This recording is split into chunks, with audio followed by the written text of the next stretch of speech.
Hi, I'm Rudyard Griffiths, the host and moderator of the Monk Dialogues. Thank you for joining us for our weekly program. For the last couple of weeks since the U.S. election, we've been focusing on the topic of liberal democracy, its future. How is it changing? How will it impact us? To do that, we've been going to a series of foreign correspondents, so to speak, to get a perspective outside of North America. We started with Martin Wolf in London, England. We then had Anne Applebaum last week coming from Poland, from Eastern Europe. This week we're going to go right across the world to China, to Shanghai for an interesting and important voice. Before we go to our guest, I just want to remind viewers that the purpose of the dialogue is really to have an exchange of views. More importantly, to solicit the insights of our guests. If you want to debate on China, please go to the Monk Debate website. We've got lots of terrific debates on all kinds of issues related to China's relationship with the West, China's relationship to liberal democracy. Tonight's conversation, though, is a dialogue, and our guest is a big, big deal in China. His name is Zhang WeiWei. He's a professor of international relations at the Fudan University in Shanghai, one of China's most prestigious universities, focusing on international and global affairs. He served as an English language interpreter for Chairman Deng Xiaoping and other important Chinese leaders. He's the author of some hugely best-selling books in China that have also had an impact in the Western world, The China Wave and The China Horizon.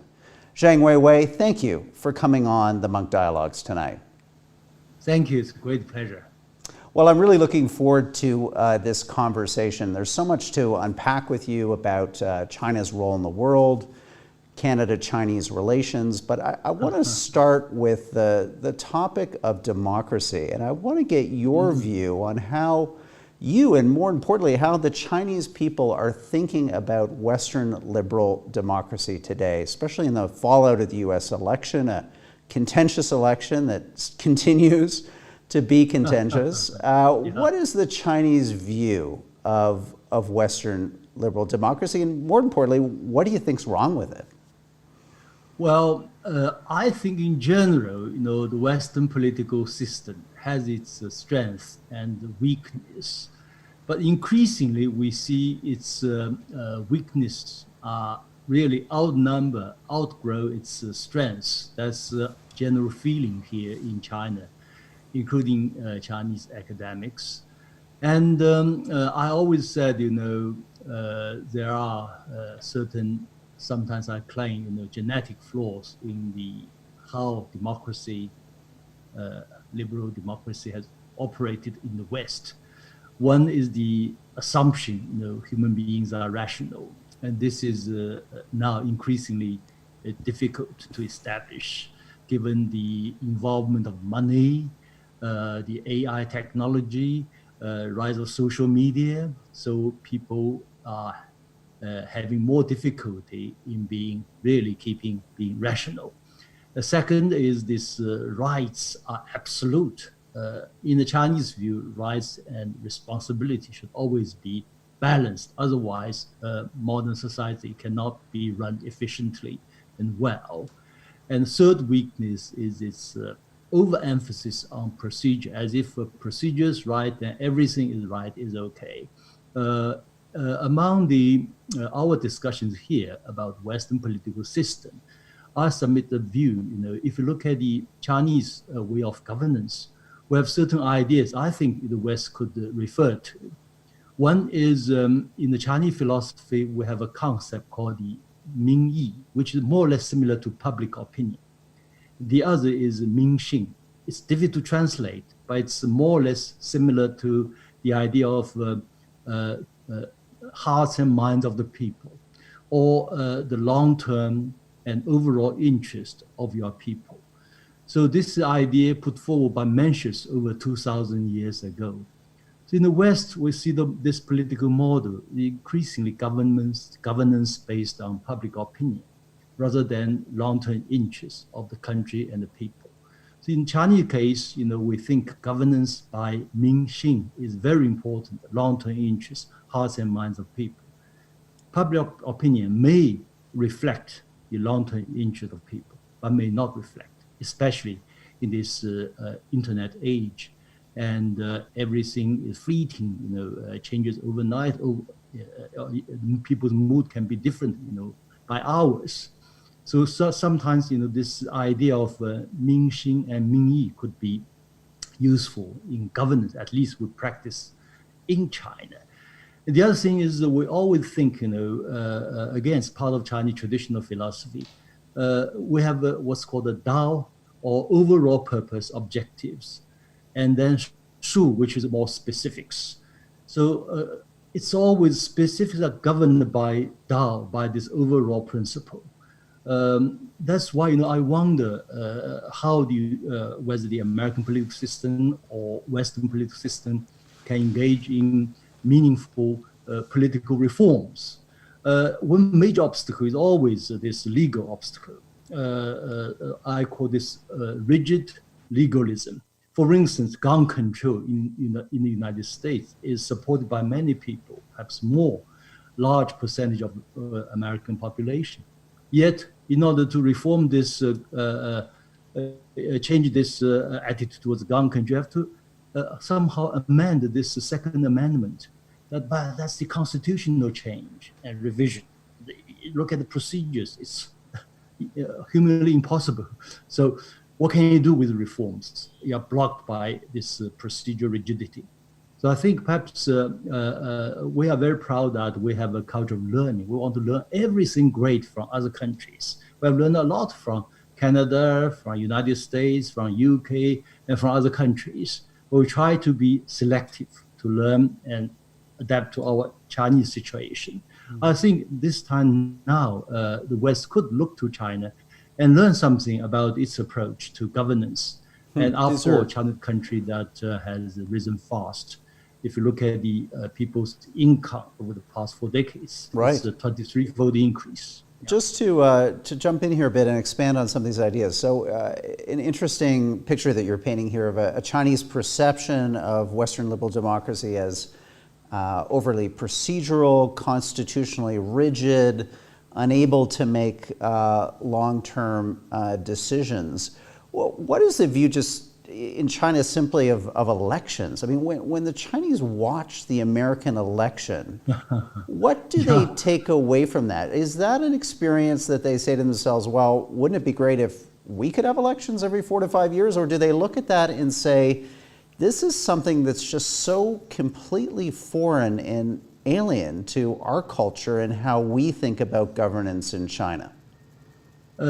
China is the country that invented the public service examination system, what we call the Keji system in Sui Dynasty over 1,000 years ago. So Chinese system is more or less based on what we call the selection. And today it will be called selection plus election. That's the Chinese political model, how we elect our leaders. And overwhelming emphasis is placed on your performance prior to your current position. For instance, if you want to be a member of the top leadership in the Chinese system, in most cases, it requires 2 terms as governor number 1 of a Chinese province. Given the size of China, it means literally you have governed over 100 million people before you come to be have this qualification for being nominated for this position. We're not out of 7. So indeed, based on that, really, we think the U.S. system is a bit, how should we put it? To be frank, it will not work very well. Yeah.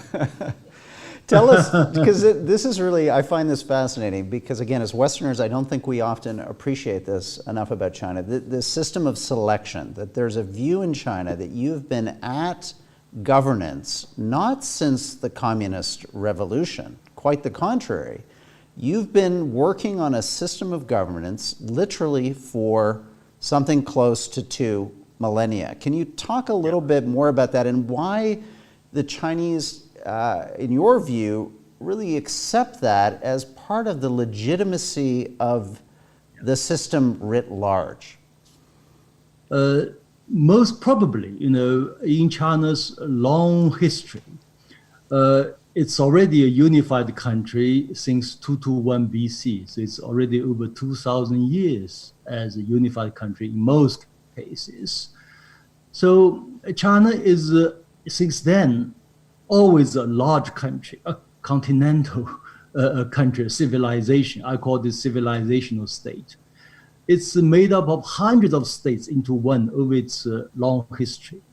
So given this large population and challenges for governance, and also in terms of resources per capita, it's much fewer than most other countries. So somehow people generate this culture for meritocracy, for governance. So the Chinese invented this, relatively neutral government based on competent leaders selected through examinations of all kinds. So in the end, this part of Chinese culture. So it's inconceivable, the Chinese will accept someone like, not mention Donald Trump, even Obama, or even George Bush, W. Bush. By Chinese standards, slightly below the bar. It lacks enough experience of governance. Yeah. This is fascinating. And when the Chinese think about, again, liberal democracy, and they think about the attributes of it that they might admire, what would those be? I mean, is there, excuse my ignorance here, but I'm just trying to understand, is there a view in China around the importance of individual freedom? Do people say to themselves, part of how I want to live my life, to experience day-to-day existence, is as an individual defining my identity and being clear about that as one of my core tenets and beliefs? Is that something that's broadly held in China, and is it at all admired when they see, I guess, often at times in a very chaotic and sometimes shambolic way, that vision, that ideal being pursued in countries like the United States? Yeah, for Chinese, really, it's sometimes, mind-boggling why the Western values give top priority to so-called freedom. It must be the reason that they did not have enough freedom for a long time. When they have this freedom, they cherish it. In China's long history, if you look at the land system, people can buy and purchase land in most cases. So economically, it's freer than the same period of time in Europe. And we have a saying, because it's a continental country, the saying is, it's an ancient saying called the emperor is far, mountain is high and emperor is far away. And individual freedom is immense, So we just wonder why this can be a top priority in the Western culture. We did some interesting surveys among the Chinese societies, whether it's Hong Kong, Singapore, Taiwan, or Chinese mainland. If you list the priorities of values, let's suppose there are so-called universal values. But due to cultural differences, there are certain priorities in the mind of people. In the case of Chinese culture, social order is always the top one priority. In the United States, we check this study, it's always the freedom of speech. Although we all know in a politically correct society, freedom of speech is quite limited, especially in daily life, not to mention political life. Tell us about the view in China of movements like Black Lives Matter and the kind of reckoning on race that we're seeing here now in North America, to some extent in Europe. What is the view in China of this struggle in the West to try to reconcile minorities with the majority and to try to unsuccessfully at times, but nonetheless to try to integrate minorities into a dominant Western culture in ways that allow those minorities to sustain their traditions, their values, their interests and beliefs? What's the Chinese view on that? no, this is a challenge for the Western societies, especially for the United States. I think it's more than just a racial relationship. It's also economical.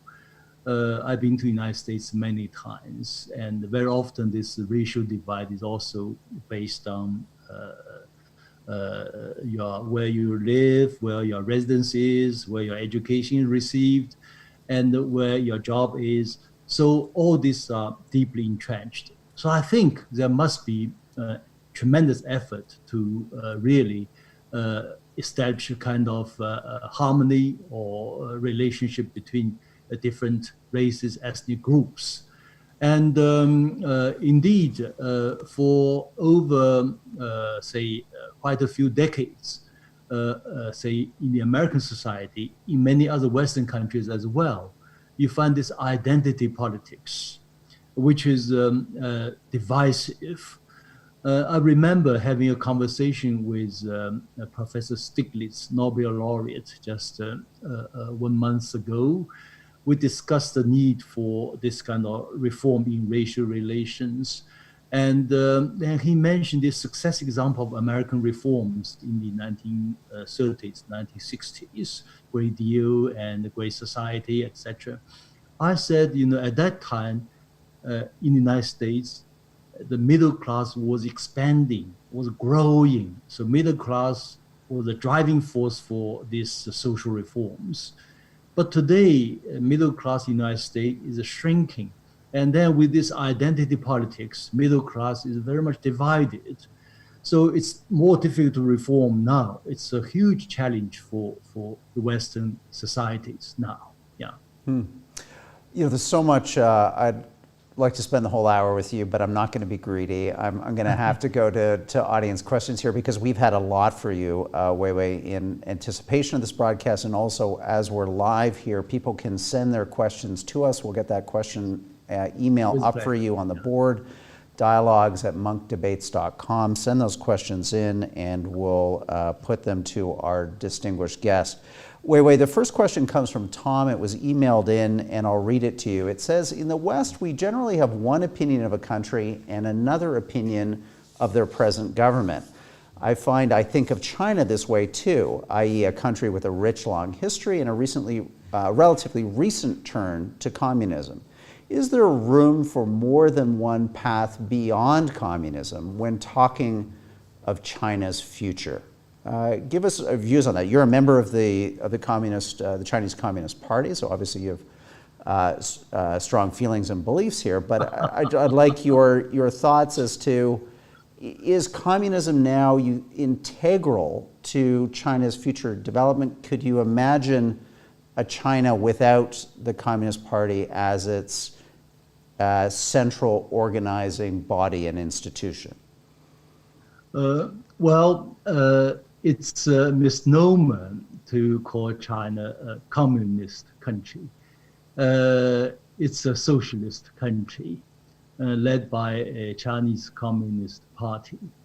And we should add, to understand modern China today, it's essential to have a basic understanding of the CPC, Chinese Communist Party, or CCP. And it's, on the whole, an overwhelmingly positive force for China. So this in China is common sense. So without this knowledge, you have all kinds of misreading of China. Okay. Well, one major reason, as I said, China is a country amalgamated from hundreds of states into one over its long history. So in China's long history of the past 2,000 years, it's always governed by one unified ruling entity. You may call, one-party system. So the CCP is a continuation and the development of that tradition. Otherwise, the country broke up. China tried the American political system in the 1911, what we call Republican Revolution. It ended up degenerating into civil wars between warlords, and millions of people lost their lives. So this is a huge lesson. And then what's more important is I submit the view many years ago that China has found its way to success, to modernization. And this model is not perfect, but it's indeed working well for China. It can compete with the Western model. China is not afraid of competition between political systems and models. And I can give a quick summary of this model. Politically, as I mentioned just now, it's about selection plus election. Economically, it's a mixed economy. And socially, it's the dynamic interaction between the state and society. On the whole, it's working well. That's why we have witnessed the rise of China. So yes, I remember Secretary of State Pompeo. He still has a few days to go. He claimed China is a Marxist country. Don't be frightened by that, or communist country. It's Sinicized. It's like a Buddhism entering into China and Sinicized, became Chinese Buddhism. This Marxism is also Chinese Marxism. It's a reflection of many things interesting in China's own modernization. For one thing, China, thanks to this Chinese version of Marxism and the leadership of the CCP, China has become a unified country and move on stage by stage and make its progress today. So don't think China is another Soviet Union. It's totally different. It's the world's largest trading nation with the world's largest middle class, 400 million people, real middle class. When they go to Canada, they're also middle class. And so this kind of country, it cannot be a rigid Stalinist country. No, it's totally different. Good. Okay, good points to make. That's what we're here to do tonight, to learn from you, to get your perspective. And again, I just want to remind viewers that the Monk Dialogues are meant to be that, a dialogue. This is not a debate. If you want to have a debate on China, go to our website. We've got a lot of them. In fact, WeiWei was in a terrific debate on liberal democracy versus the China model with our friend Timothy Garton Ash. That's on our website. Today we're having a dialogue, though, not a debate. I've got a question here that's come in from GB saying, and it kind of builds on what you just concluded with there, WeiWei. What do you see as the major differences for average people living in he says communist, but let me say socialist China versus capitalist societies in the West in 2020? What do you see as just help us understand China that way by painting some of those differences, and maybe give us your view of why you think this speaks in favor of the China model. Yeah, and if you look at this statistics, let's compare, say, China, United States. I use, say, a criteria called the median net household assets. Let's look at the figure for last year. In the United States, it's close to $100,000, about $97,000. In the case of China, for urban households, it's already more than double that of the United States. It's over 200,000 US dollars. So it's a revolution. And of course, this is about urban family, urban household, but this already means 700 million people, more than double the US population. We do have figure for the countryside, for rural areas, but we'll have them perhaps next year. Then we can make a comparison. It's net household assets at median level. Then if you look at Shanghai and New York, if you look at the nominal GDP per capita, New York is 4 times higher than Shanghai. Shanghai is roughly $20,000, and United States is New York is $80,000. Yet, if you look at the net household assets at median level, Shanghai is higher. If you look at the life expectancy, Shanghai is 4 times higher. Shanghai is 83. New York is 79. If you look at the street safety, Shanghai is at least 10 times better. Yeah. Then you can also look at the opinion surveys, whatever done by the major Western institutions like PW, like Ipsos, like Asia Barometer. Chinese also, most Chinese, say in the case of Ipsos last year, 91% Chinese think their country is on the right track. So the case for United States is about 40%. For UK, it's 21%. So indeed, sometimes I just wonder why the Western media do not have this courage to tell this simple truth that most Chinese feel good about their country, feel good about whatever progress they have made. So this is a basic fact. And if we get this clear, then everything becomes clearer. Mm-hmm. Kishore Mahabani, a monk debater, once made a great point that 100 million Chinese leave every year on vacation, business traveling around the world. 100 million Chinese come back every year to China after those vacations. Again, a reflection that these people are not living in the Soviet Union. They're not. Million. Yeah, they're not fleeing. For reasons that we understood obviously existed for people behind the Iron Curtain. Here's a question from Alan. It's a challenging one. He's asking, it's difficult to ignore the charges that the Central Chinese government is engaging in large-scale oppression of its Turkic-speaking Uyghur population. What does this approach to internal governance say about Chinese values and, by extension, the Chinese model? Could you talk to us about that? I mean, it gets a lot of coverage here in the Western media. Most Chinese don't buy this assertion. We think it's Western propaganda, maybe more or less created by CIA and its associates. And from a Chinese point of view, the United States has already made a mess of Iraq, made a mess of Iran, made a mess of Afghanistan, made a mess of Syria and Libya. Now they want to make a mess of Xinjiang and Hong Kong. We'll not allow this to happen. Yeah, and given the so many terrorist attacks over the past many years, certain temporary restrictions are understandable. That happens in all law-abiding countries. And yet you look at the tremendous progress in Xinjiang. Over the past 3 years, not a single terrorist attack. This is great. And last year, we witnessed 200 million tourists go to Xinjiang, unprecedented in Xinjiang's history. So with this kind of broad picture, you will see better understanding. And also try to make another point of view. If you look at the level of modernization in Xinjiang, it's more developed than all its neighboring countries in Central Asia. Eventually, hopefully, perhaps within 10 years or slightly longer than that, Xinjiang may become the most developed economy in a region or in the world where Islam plays a predominant role. So that will be tremendous contribution that Chinese and in Xinjiang can make to the international community.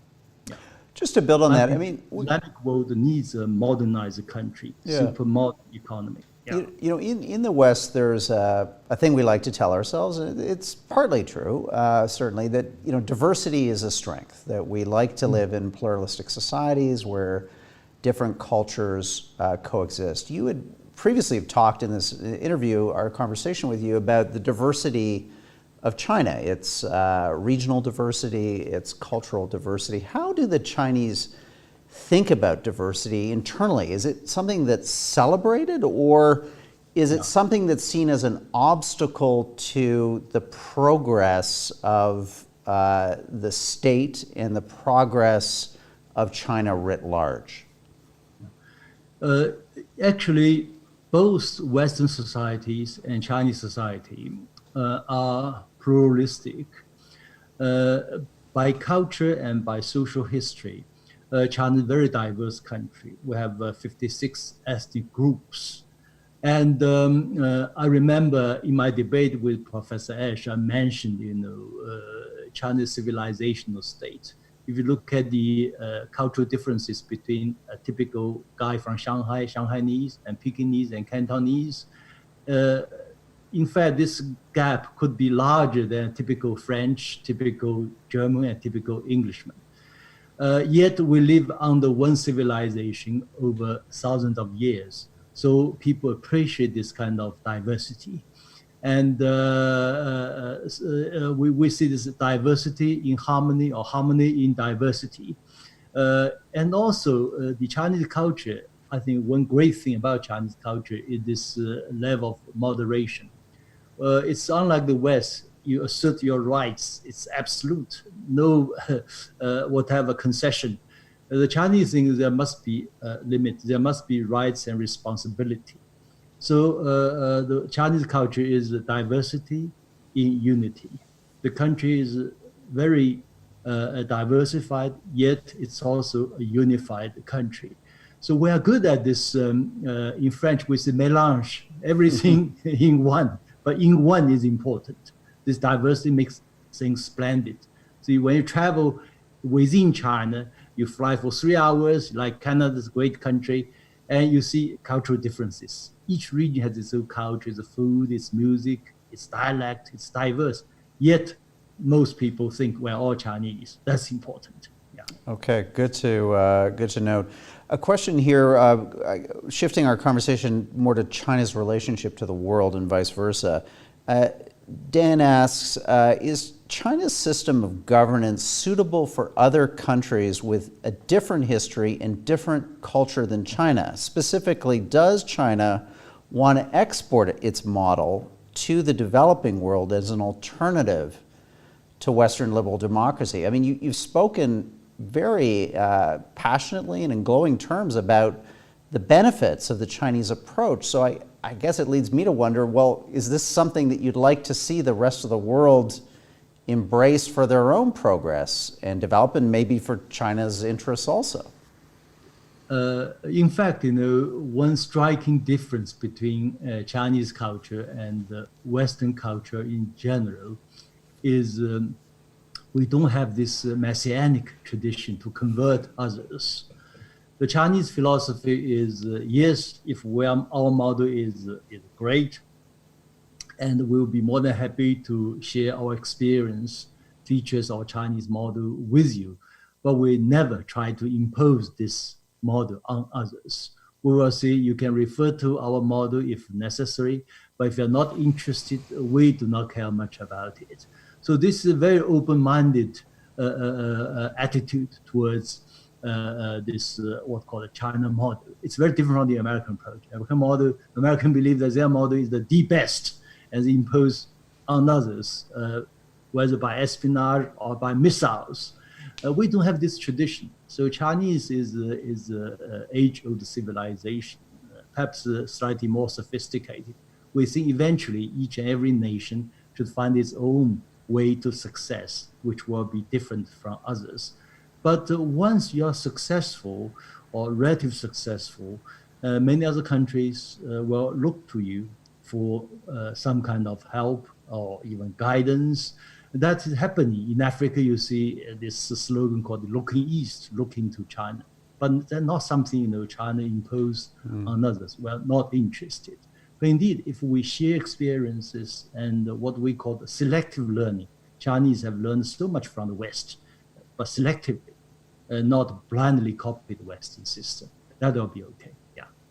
And how would you respond to those, including Mike Pompeo, you brought him up earlier in our conversation, who point to the One Belt, One Road initiative as an exercise to export more than just economic prosperity, ostensibly to the participating countries that will be part of that global infrastructure system that China is leading to build really across your region, across Asia, into Europe, that in fact has a political dimension, that it has ideas embedded in it around governance and how societies should organize themselves?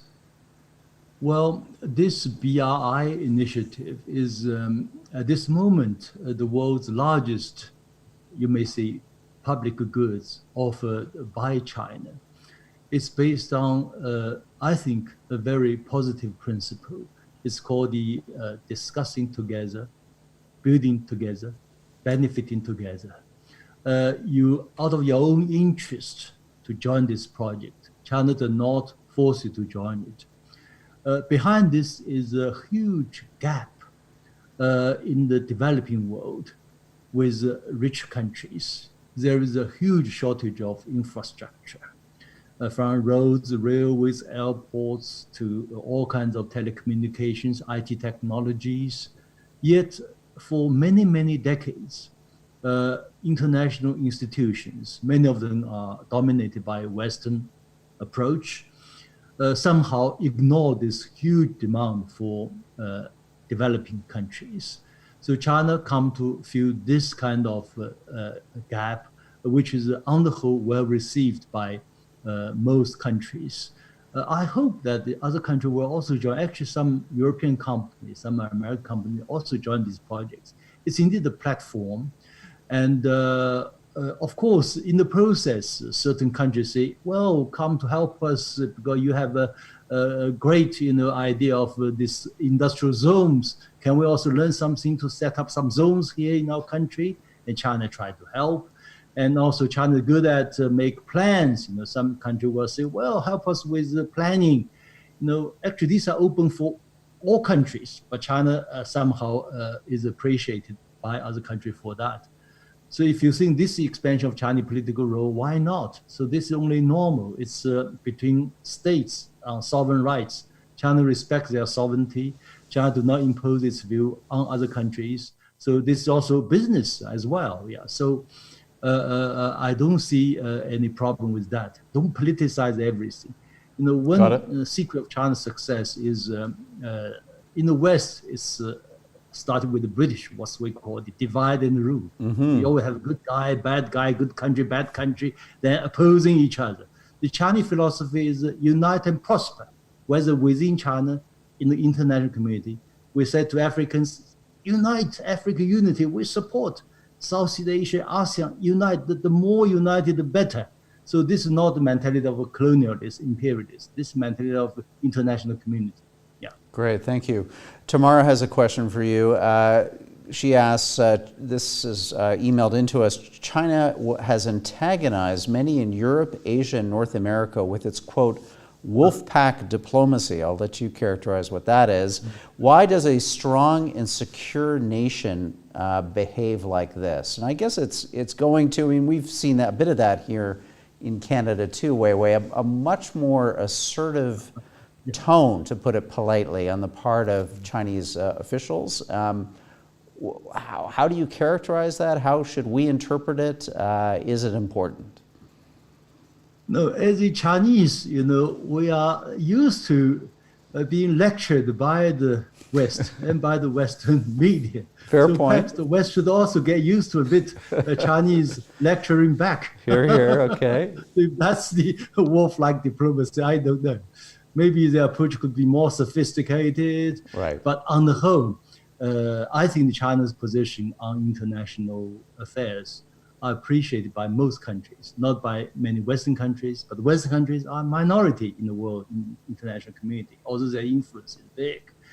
If you look at the United Nations debate on human rights, Human Rights Council, even on the issue of Xinjiang, issue of Hong Kong, most members support Chinese position, usually more than double the numbers supporting the Western position on these issues. Okay. Good answer. Greg asks, it's terrific. We're getting through a lot of questions here, WeiWei. I really appreciate that. Greg, no problem. Greg asks you, Donald Trump changed U.S. politics on China from a consensus on cooperation to a consensus on rivalry. Do Chinese thinkers see this change in U.S. attitudes as permanent, transitory, or irrelevant to China's growth? That's a great question, Greg. Thank you. Yes, it's a very interesting question. From my point of view, whether it's consensus on rivalry with China, or opposing China in many fronts, or even this new Cold War, so-called, I think ultimately, the two countries like China and the United States must find a way for peaceful coexistence and cooperation. I look at this political agenda for Joe Biden. He made in his campaign speech. He said the four major challenges for the United States: unprecedented economic recession, unprecedented pandemic, unprecedented climate change, and also unprecedented racial divide. Now, on racial divide, we cannot do much about it. But on the other three fronts, pandemic, economic recession, and climate change, the United States needs China's help.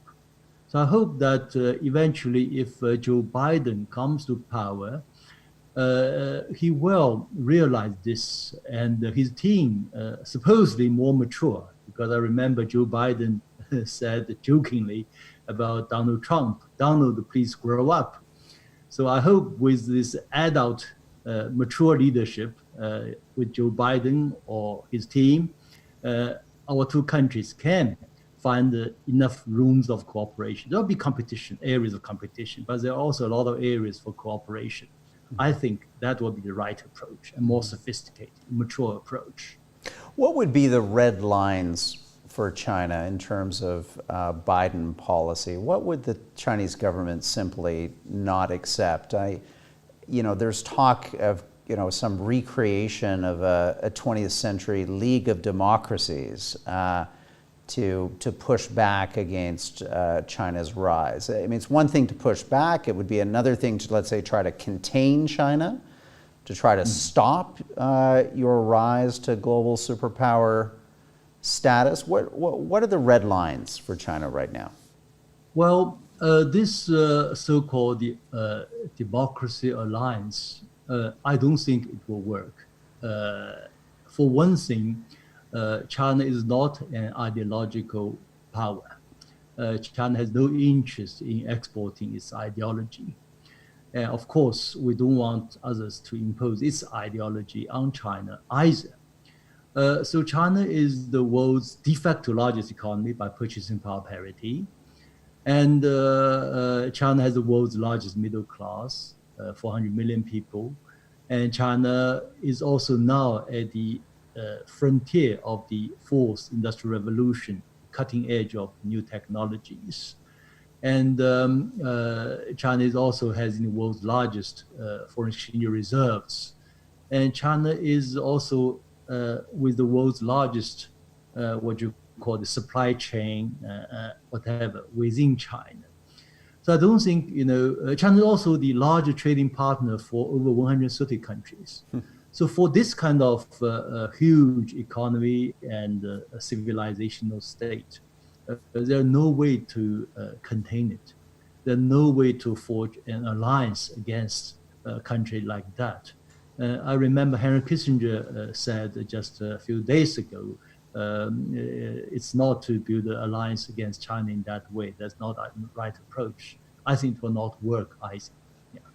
Kissinger also, a former monk debater himself, made some remarks this autumn warning the world about a kind of pre-World War I type scenario that we could be in here, of a rivalry between China and the United States that becomes, that spirals and that becomes unhinged from real interests, leading to the potential for conflict, possibly military conflict. Do you see that as all possible? Do the Chinese think about this as a possible end game that needs to be scenarioed out, so to speak? And Henry Kissinger is an elder statesman, and with his age and his personal experience, obviously, his words count, and we can see a lot of wisdom in his remarks. Both international community and China and the United States should prevent this, what he called the World War I scenario. And but his remarks also reminds me of some remarks made by British philosopher Bertrand Russell when he came to China soon after the First World War. At that time, China was defeated since the Opium War in 1840s. And China intellectuals, said we should copy the Western political system, Western economic system, Western military system, and make China strong.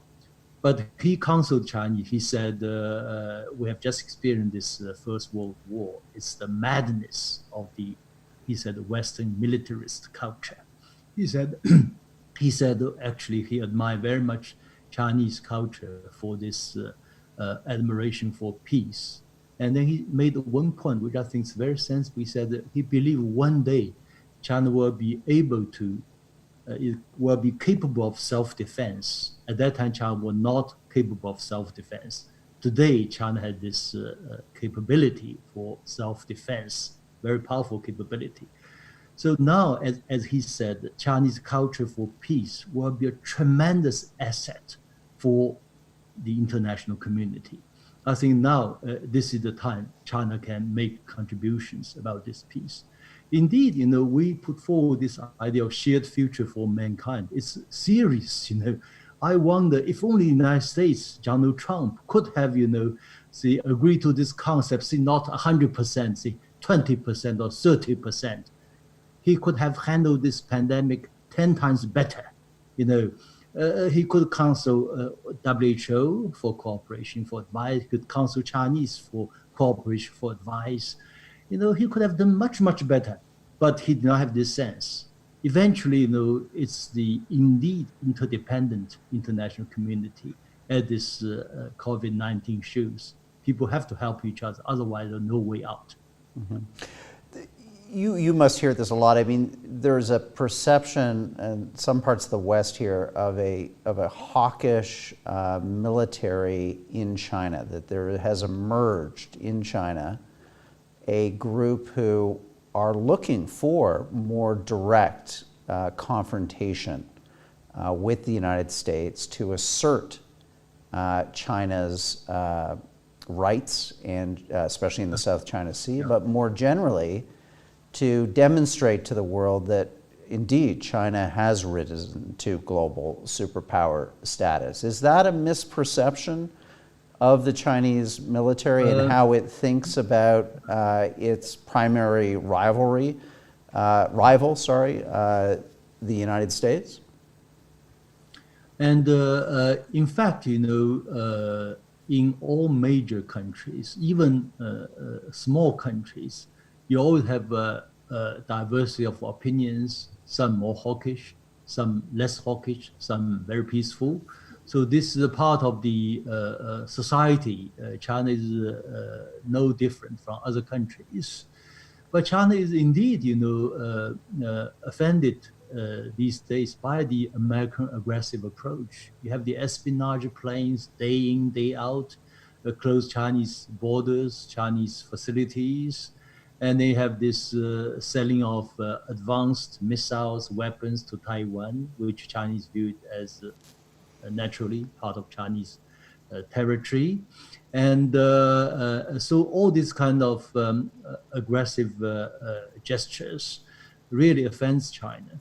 And we understand that it has to do with the campaign politics and with Donald Trump's need for election, need to divert people's attention from his domestic problems, troubles with the pandemic. But that's not the right way, not mature leadership. China has shown tremendous restraint, otherwise it could be dangerous. China is a nation which has a long tradition of admiring for peace. For instance, we build great walls rather than invading other countries. When China was 100 times stronger than European powers in the 15th century, and when China sent its navy to Africa, to South China Sea, we did not colonize any country. It's not in our gene, in our blood. We think people can coexist peacefully rather than bullying each other, strong bullying the weak. That's not our mentality. When China first exploded its nuclear device in 1964, China announced to the international community, China will never be the first to use nuclear weapons. China will not use nuclear weapons against non-nuclear weapon states. Given China today's military capability, we can recover all the lost islands in South China Sea overnight. But we did not do that. We prefer negotiated settlement with Chinese neighboring countries. If you look at the United States, in the late 19th century, when the United States became the largest economy in around 1890s, the United States launched this war against Spain and occupied Cuba and Philippines.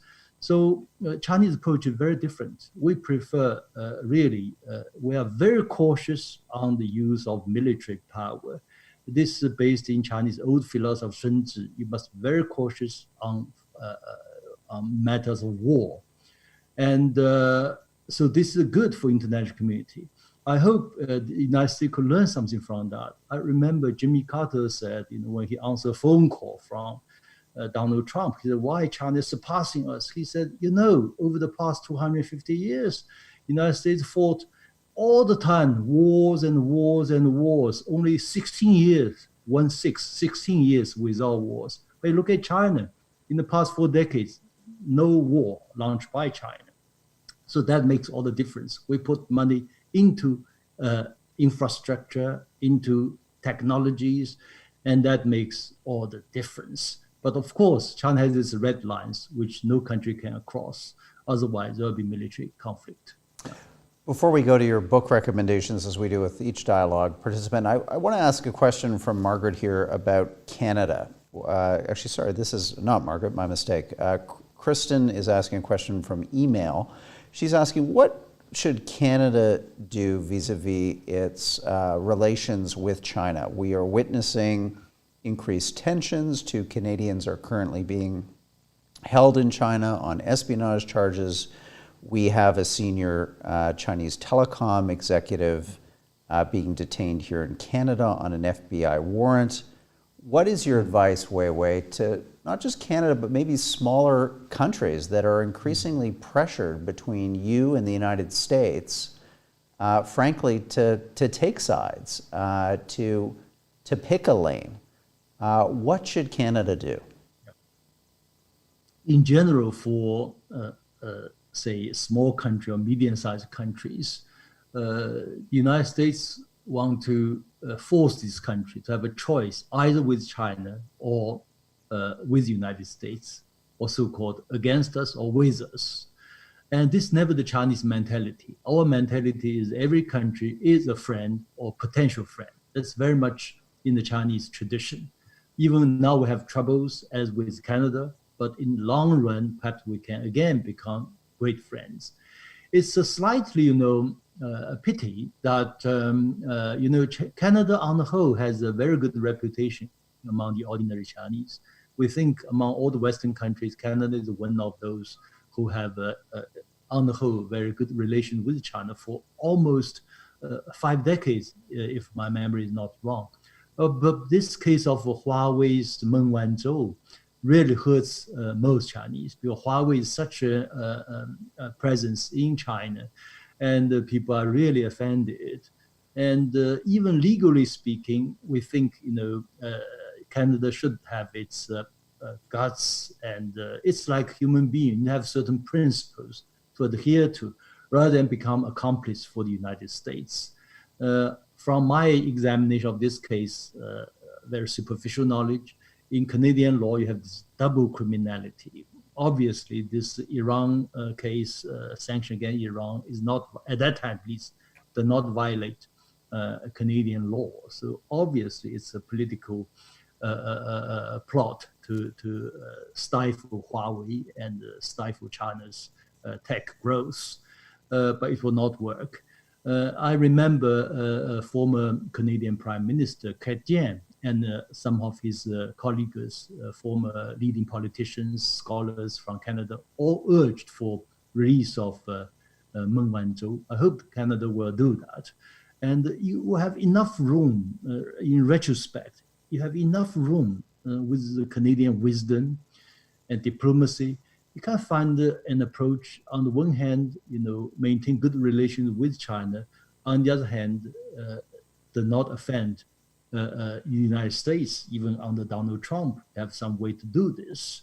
Many other countries have found a way, small countries, can do that. Why Canada cannot? I think there's a chance to do that. Hopefully we'll release Meng Wanzhou as soon as possible. Okay, well, thank you for that synopsis. Well, let's go to your book recommendations, because this is really an opportunity for our readers to get inside your head here and understand what are the the books that you would suggest for people to dig into to try to understand China today and try to understand this moment we're in. So I'm going to read you each title, and if you could just give me a quick synopsis of why you're recommending them. The first book is China Reconnects, Joining a Deep-Rooted Past to a New World Order. Yeah. This is by a leading scholar called Wang Gongwu, and he's indeed, in his particular book, he discussed in quite at length and also in broad stroke this overall picture of China and other countries, how China has learned from the West, from other countries. At the same time, China begins to find its own roots. So this reconnects. So China is part of the international community. At the same time, China is a unique country with its own civilization, and it's different from others. So this is a very interesting, fascinating reading for readers, I hope. Yeah. Thank you very much. Great to share with us. The next book is A Short History of Chinese Philosophy. That interests me.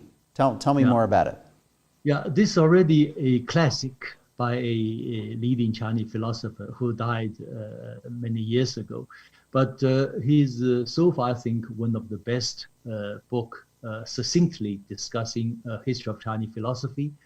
In this book, particularly, I think it's worth reading his discussion on the idea of relation between Buddhism, Taoism, Confucianism, and other religions and philosophies within China. So one striking feature in Chinese cultural tradition is what we call the different religions can exist simultaneously and coexist and borrow from each other. So China, one of very few countries in the world that without it did not have experienced major religious conflict or religious wars. So different religions coexist and collaborate with each other. That's what we call the diversity in harmony. Yeah. Great. And your final recommendation is redefining a philosophy for world governance. Yeah, this is also by a contemporary Chinese philosopher, Zhao Tingyang, and his idea of discussing this Chinese old idea called Tianxia, all under heaven. And this is at least illuminating for others to know the traditional Chinese thinking and how the Chinese thinking can be brought into the contemporary international relations and international systems. In other words, different countries, different political values, different political systems can all exist and then borrow ideas from each other, learn from each other, and then all under heaven. It's a tremendous proposition for peaceful coexistence and development. Yeah. And WeiWei, these books are all available through our book partner, Indigo. Just go to the indigo.ca website. You can also see other recommendations and WeiWei's books in English that you can purchase, The China Wave and The China Horizon. WeiWei, I really want to thank you for this conversation today. Canada-Chinese relations are at a moment of tension, but just in this dialogue, I think there's so much from us to learn from each other. There's so much, frankly, for me to learn about China and how the Chinese are thinking about this moment that we're all living through, the big challenges that are facing us globally, internationally, and as fellow citizens of our respective countries. So I just want to thank you for the civility and the substance with which you've engaged in your dialogue with us tonight. Thank you, Riyadh, for your very kind invitation and for our very fascinating dialogue, which will go well with, hopefully, a Chinese international audience. Thank you very much. Hey, thank you, WeiWei. We'll talk again soon. That was Zhang WeiWei from Shanghai joining us live for this Monk Dialogue. I want to remind our viewers that we will have right now, in just a matter of minutes, a post-dialogue Q&A with our membership with Janice Gross-Stein of the Munk School of Global Affairs. She's going to give a Canadian perspective on the challenges and opportunities that Canada faces vis-a-vis its relationship with China. You can sign up for that dialogue right now if you're not a member by simply going to our website, www.monkdebates.com/membership. You'll get an automatic link to where you can click on and watch the dialogue. We'll also put that link for the registration in a post on our Facebook page now. So thank you. Join, become part of that dialogue. I also want to remind viewers we have some terrific dialogues coming up shortly. In the next week, we have historian Ian Morris, a big thinker on global history, world history, certainly on China, the rest, and the West. We're going to have a far-reaching conversation with a fascinating thinker, Ian Morris, next Wednesday, December 2nd at 8 p.m. Finally, just to acknowledge the great organizations that make all of these dialogues possible. First and foremost, the Peter and Melanie Monk Charitable Foundation. They are the engineers, again, the driving force behind these dialogues and the Monk Debates. Our presenting sponsors, Onyx and Gluskin Schiff, thank you. Our supporting sponsors, Torrey's LLP, Bond Brand Loyalty, and Cossette Media. And our partners taking these dialogues across Canada and around North America, CPAC, GEM, Facebook, Indigo, NPR, PBS, WNED Buffalo, Canada's national newspaper, the Globe and Mail, and Antica, our podcasting partner. Ladies and gentlemen, thank you for being part of this dialogue with Zhang WeiWei. More interesting and thoughtful conversation in the weeks to come. Thank you for being part of our community.